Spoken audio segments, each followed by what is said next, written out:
Hi guys, Assalamualaikum. Dito kami ulit sa labas ng Riyadh Library or King Fahad International Library, and that is the Faisal Tower over there. Ang daming tao dito, but today is not weekend. Mas maraming tao pagka weekend.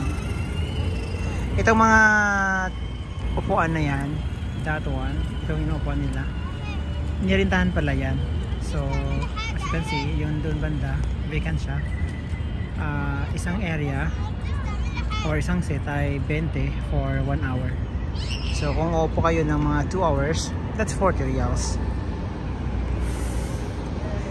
Ayan pala yung double decker na bus nag-iikot sa Riyadh. Yan. Kasi dito yung parkingan nila, dito yung origin nila, starting point nila. Tapos mag-ikot for 1 hour, tapos bubalik lang din dito. So this one here is the Olaya Street, going yan sa Batha. Yung dapat dito, ayan. So itong mga upuan, it's either bibilhin or for rent. Tapos may mga nagbabike-bike dito ng mga bata. Dito rin banda may mga paninda.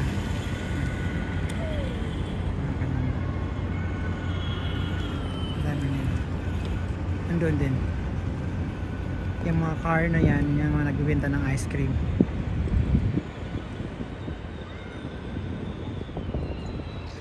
So yung mga nakahilera dyan ng mga tent, nagbibenta ng mga cold drinks, mga smoothie, yan. And that's Gary. Inta syugulina, inta syugulina, inta syugulina.